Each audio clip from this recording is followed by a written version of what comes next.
Welcome to Lost Relation Chronicles. The smell of cigarette smoke sealed the deal for me.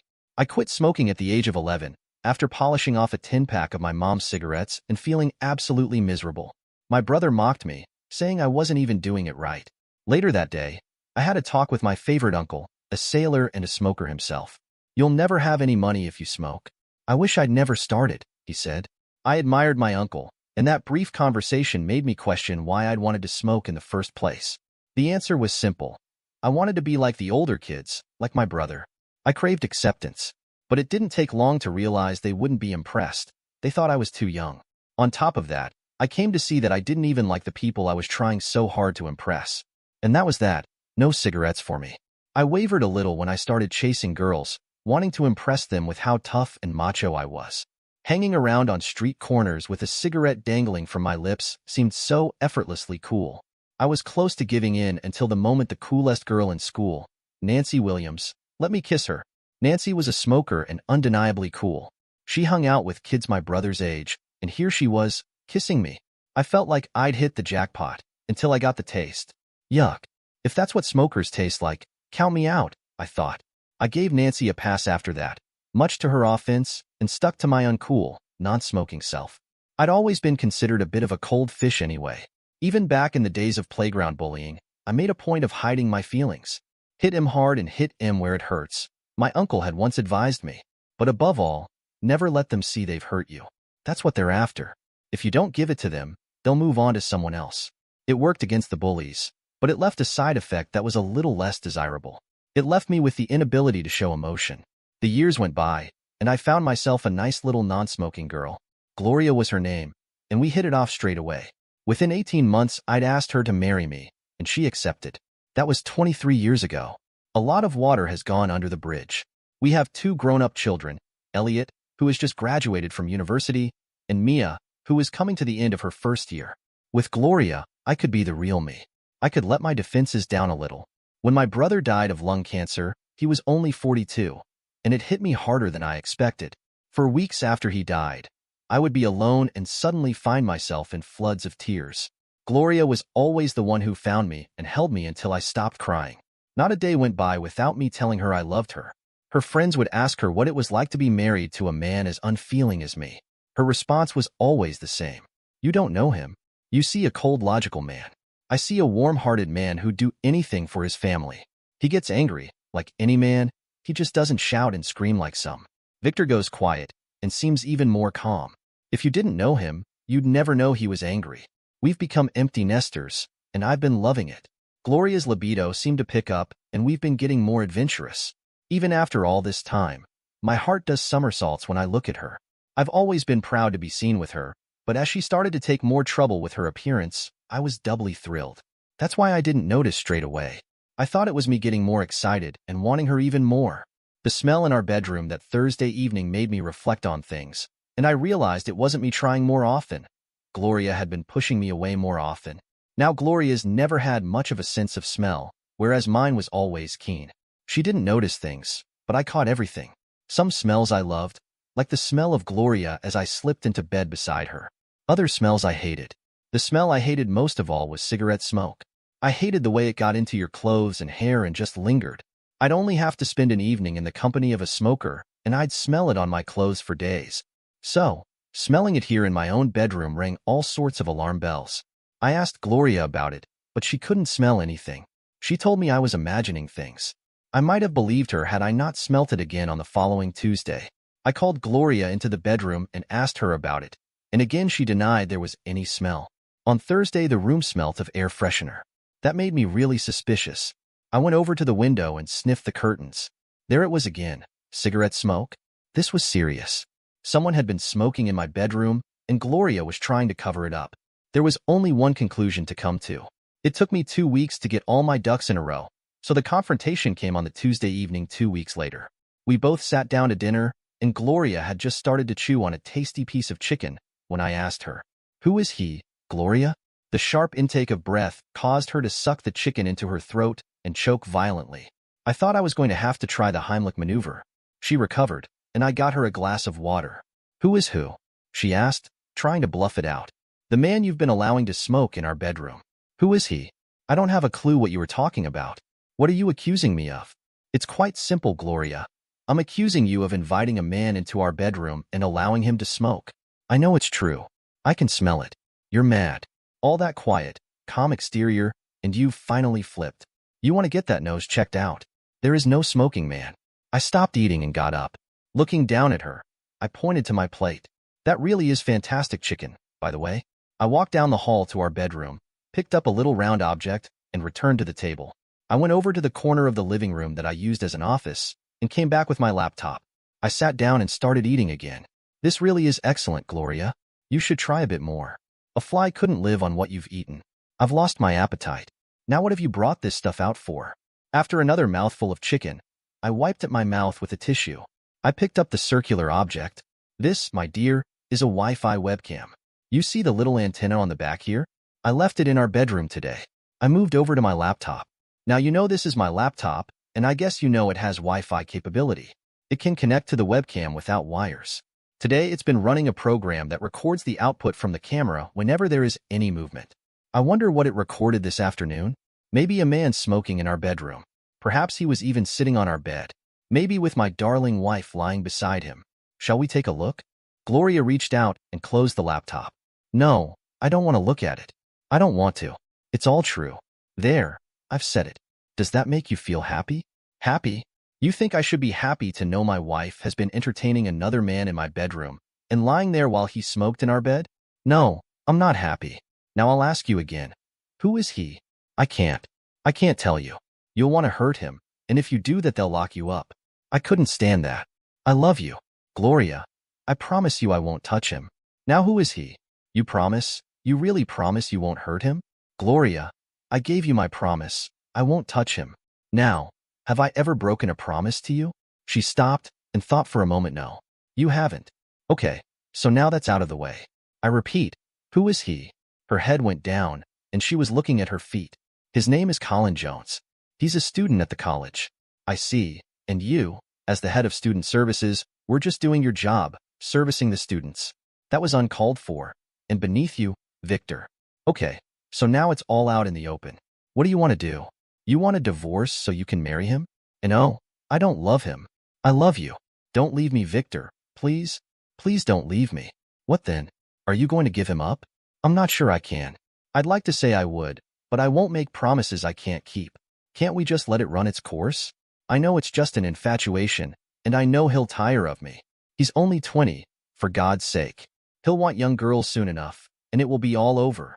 And if I say no, then I'll try to give him up, Victor. I really will try. But the pull of this thing is so strong. I feel so alive when he's with me. I'm not sure I can make it, Victor. And I don't make you feel alive? It's different with you. I feel loved when I'm with you. I feel so proud to be with you, but it's just not the same. Please, Victor, please say you'll try. I really don't want to lose you. Can you try, Victor, please? I don't know. I'll think about it and let you know tomorrow. I got up and started clearing the dishes away.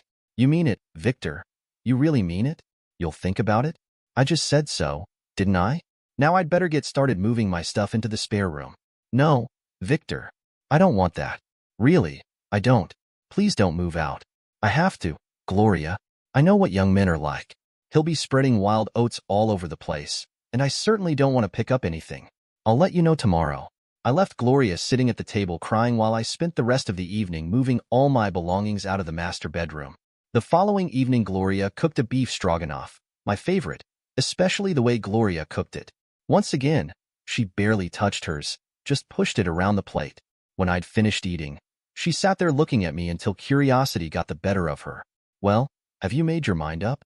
Yes, Gloria, I have. Well, don't keep me in suspense. What's it going to be? It ends.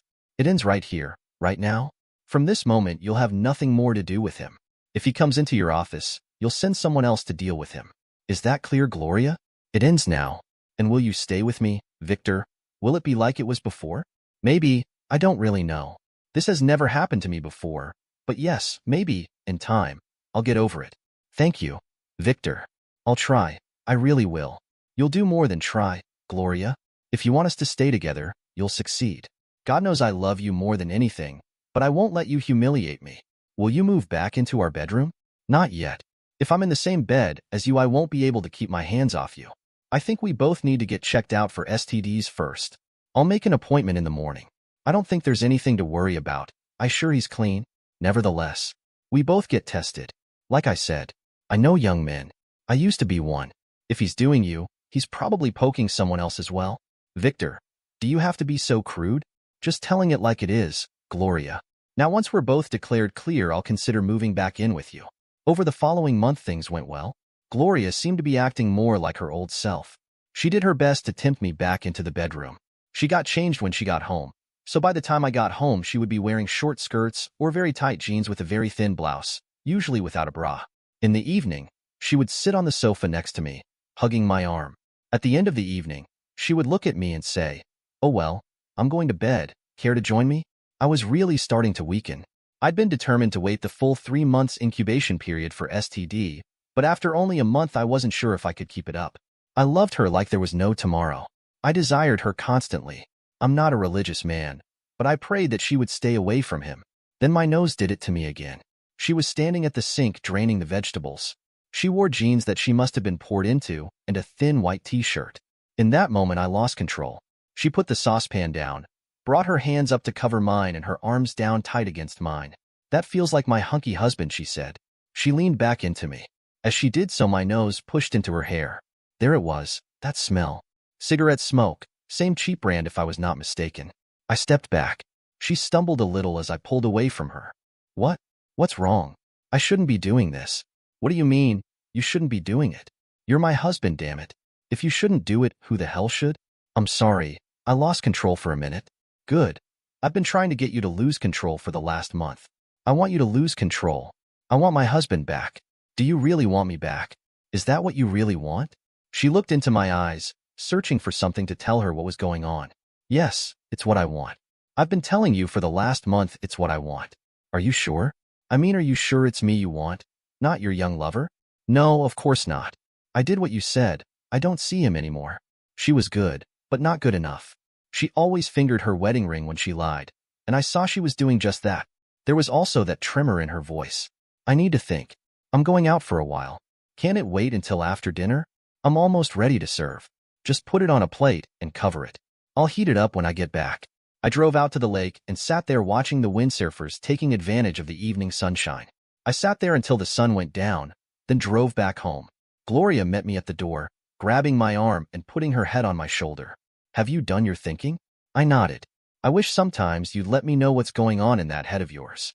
"No, Gloria, I really don't think you'd want to know." I ate alone as Gloria hung around watching. After dinner I went to bed, leaving Gloria watching TV. The following day found me sitting outside a solicitor's office waiting for them to return from lunch. The solicitor's office was just across the road from our local college. I was sitting there in my van, watching the students come and go, when I noticed a group of 6 students walking in my direction. To be more accurate, 5 students and Gloria. They were all laughing and joking as they made their way across the road and into the pub on the corner. I have to admit it took me a while to recognize her. She looked so at home amongst them. I sat in the van watching the door of the pub, never noticing the solicitors and their secretaries returning to work. The sky clouded over, and a light drizzle started to fall. I must have been there for 45 minutes when I saw her come out.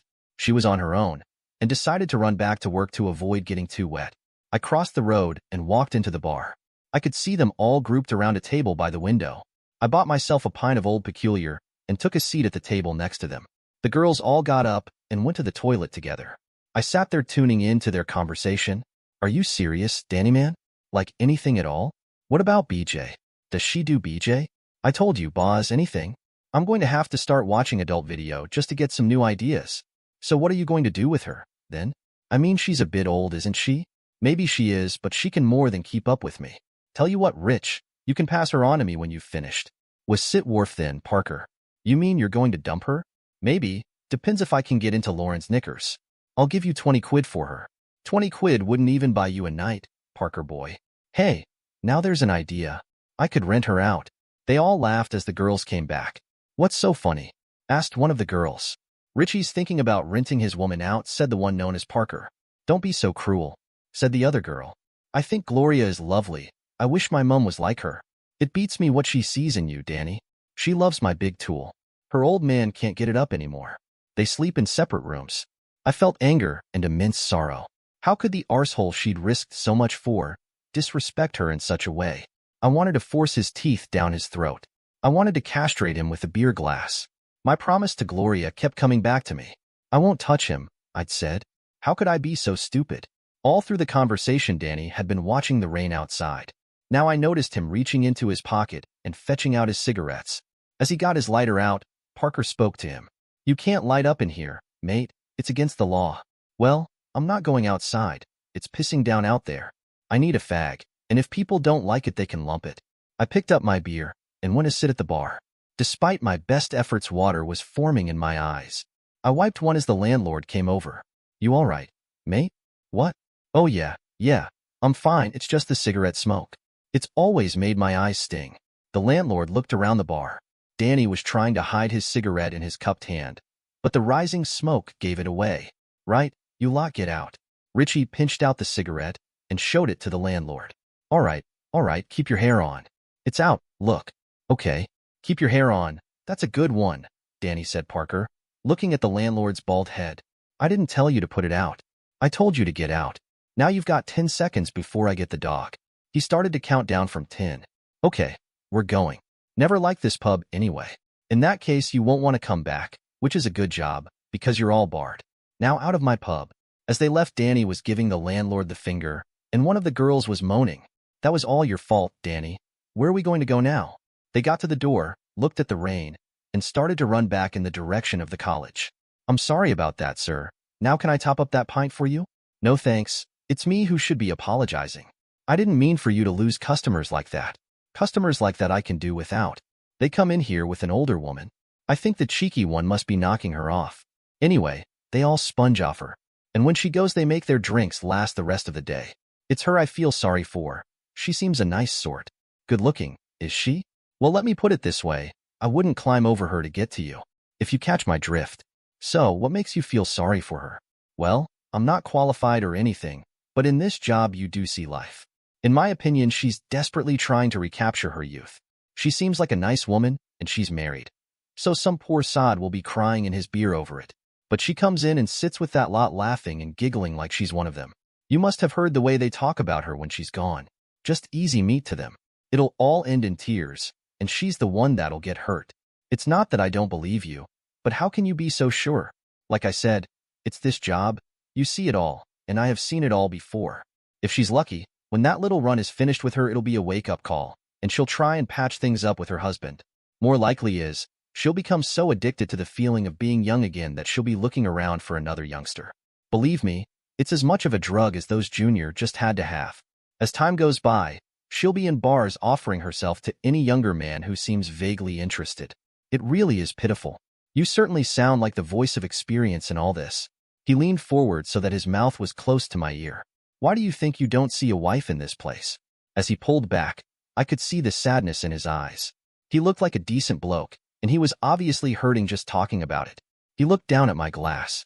Now, sir, are you having another one of those? No thanks, my lunch break's over.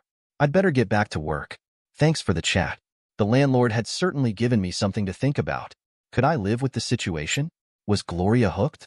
She was already lying to me, so maybe she was. That night Gloria sat on my lap. She wriggled around on top of me. Little Victor was feeling the restraint of my pants. She took my hands from my sides and put them between her legs. I pulled my hands back to her hips. So how is little a-hole these days? There was a moment's hesitation before she responded. I'm sure I don't know, Victor. I haven't spoken to him for, it must be 4 weeks now. She was good. If I hadn't seen it myself, I might have believed her. So you've only got another 8 weeks to go. Then maybe we can get back to normal.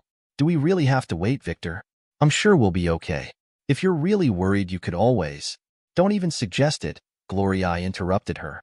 I'm not taking precautions just because he didn't. I pushed her off my lap and got up. I went to my room and lay on the bed thinking. I realized she was never going to be straight with me. She needed me. She needed my stability the way a rebellious child needs stable parents. I knew then and there that I couldn't be that stability. I couldn't watch her decline the way my friend in the pub described. I had to make the break. I spent the next 2 weeks preparing for my move. I started divorce proceedings, found myself somewhere to live, booked a day off, and arranged to borrow the company van. I'd come to realize that Gloria was using what used to be our room for her clandestine meetings. I decided to make my departure on a Thursday, after a little confrontation with the lovers. I collected the van and parked it in the garage. The morning flashed by, and I only just got my packing and preparations done in time. The coffee pot was on the gas stove waiting for them. Just after 2 p.m. Gloria's car pulled into the drive. I watched them walk up to the front door. 20, she said he was. He looked more like 16. I opened the front door. Gloria's mouth dropped open. I looked towards little Colin.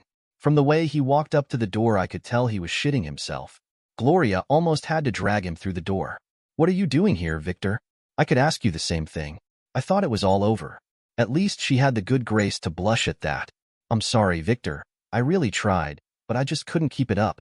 In the end, I had to speak to him, and well, you can guess the rest. I'm sorry, Victor. I really am, but we can get past this. I know we can. Go back to work. We can talk about this tonight. I want to talk to him. Your lover, that is. Victor, do you really think that's wise? I mean, it will only embarrass you. Gloria, if a man's going to come into my house, smoke in my bedroom, with my wife, the least he can do is sit down and talk with me. Does that mean what I think, Victor? Are you really okay with it? Nobody said anything about being okay with it. But you know I could never see you unhappy, so I'll just have to go along with it. I just wanted to meet him. And you really promised not to hurt him. I told you before I won't touch him. She walked over to him, took his arm, and pulled him over toward me. Victor, this is Colin. Colin, this is Victor. Well, hi. Ahole, come over and sit down. Have a cup of coffee. My name's Colin, sir. I'm pleased to meet you. He held his hand out for me to shake it. Well, I'm sorry, Ahole. I can't shake your hand. I promised Gloria that I wouldn't touch you, and I always keep my promises. I saw him fumbling in his pocket. He pulled out a packet of fags, got one out, and put it in his mouth. He pulled out a lighter and was about to light up. Don't be a hole, Colin. Those things will kill you, and if you light up in front of me, I might have to do their job for them. Now it's common courtesy to ask before you smoke in a man's house, and I don't want to end up smelling like an ashtray. I'm sorry, sir. I thought it was all right. I mean, Gloria said you were okay with it. Then Gloria was wrong. What goes on in that bedroom between you two is up to her, but making me breathe your poisonous secondhand smoke is not part of the deal. Are we clear? Yes, sir, very clear. With trembling hands, he put the cigarette away. I gather you like a post-coital cigarette. Beats me why you smoke those things. Don't you know the risks? Oh, yes I do, sir. But they say if I stop for 10 years the risks drop to zero. I figure that if I give up when I'm 30, by the time I'm your age I'll be home free. That assumes you live that long, a-hole. Now drink your coffee. So, what happens now, a-hole? Can you keep her in the manner to which she's become accustomed? I mean, you are planning to marry her, right? I thought he was going to spray me with coffee as the shock of what I suggested hit him. Seeing his predicament, Gloria stepped in. You know very well, we haven't even discussed that. I'm your wife and always will be. I see. So he's just a little a-hole on the side, then is he, Gloria? Now stop this, Victor. Either go back to work or we'll leave. We can talk about this tonight. I turned back to the young man sitting across the table. Well, a-hole, I can see Gloria's getting anxious. Gloria was starting to fidget about, going from one foot to the other and wringing her hands. It reminded me of the times when my daughter was waiting to go out on first dates. Maybe she's frightened of losing you. Or maybe she's worried about losing her place in your little group. For the first time, I saw a hint of recognition in his eyes, as if I'd just confirmed that we'd met before, but he couldn't remember where. Still, it looks like I'd better get back to work and leave you lovebirds to it. I must say, sir, you are taking this very well. I don't think I could. It's called love, son. I've always vowed that I'd make Gloria happy for the rest of her life, and that's what I intend to do. Gloria came over and hugged my neck. I really do love you, you know? I didn't answer that. Gloria started tugging at young a-hole's arm. He started to get up. Are we finished now, sir? Sure. You two go and have fun. He stopped as Gloria dragged him away. Sir, is it okay to have my cigarette? If it's all right with Gloria, then go ahead. You might say I'm counting on it, I thought to myself. The master bedroom was separated from the kitchen by a single thickness breeze block wall. I could hear them giggle as they undressed each other. I walked around, picked up the last of my belongings, took them out to the van, and put them with the rest of my stuff. I walked back into the house. I used the coffee to douse the flames on the stove and left. An hour later, all my gear was stowed in my new flat, and I went out to do my food shopping. It was nearly 6 by the time I'd unpacked and put everything away. I switched on the TV in time for the news headlines. On Points West tonight, A house in Kings North is destroyed in a massive explosion, the announcer said. That got my attention. I sat through the national news and waited for the regional reports. The regional headlines were read, and then I saw it. A road that looked very much like the one I used to live on. As the camera moved down the street, I saw two houses that looked very much like my neighbors' houses, and between the two, a pile of rubble where my little bungalow should have been. Thank God for insurance, I thought. The reporter stood in front of the camera and told her story. At approximately 3 o'clock this afternoon, the whole area of Kings North was rocked by a huge explosion that knocked out windows and houses all around. The owners of the house, Mr. and Mrs. Adams, were thought to be in bed at the time. Both were pronounced dead at the scene. The fire officer walked into the shot, and the reporter jumped at the chance of an interview. So, Officer Carter, do we know what caused such a large explosion? Is this terror-related? We've found no evidence of explosives. Everything points towards this being an explosive buildup of gas. I'm afraid people don't treat it with the respect it deserves. Leave a gas tap on for a while, and all it takes is an ignition source. Something as simple as switching the light on, or lighting a cigarette. I thought, can you tell me how the occupants died? We'll have to wait for the post-mortem for that, but it looks like it was related to the blast. The reporter finished her piece to camera, and I switched off the TV. I got out my laptop and switched it on. Gloria's face looked out at me, and for the first time in years, I dissolved into tears. I stroked her face on the screen. I'm sorry, Gloria. I couldn't let him do that to you. They say an addict has to hit rock bottom, but I couldn't bear to watch that happen. Forgive me, Gloria. I love you. I always will. Please forgive me. I stayed like that for over 2 hours, motionless. The computer screen had already gone dark, hibernating. I eventually stirred, powered it back up, opened the browser, and searched for the number of the TV station's newsroom. After navigating a gauntlet of junior staff, I finally reached someone who could make decisions. Hello, I said. I understand you've just run a news story from what remains of my house.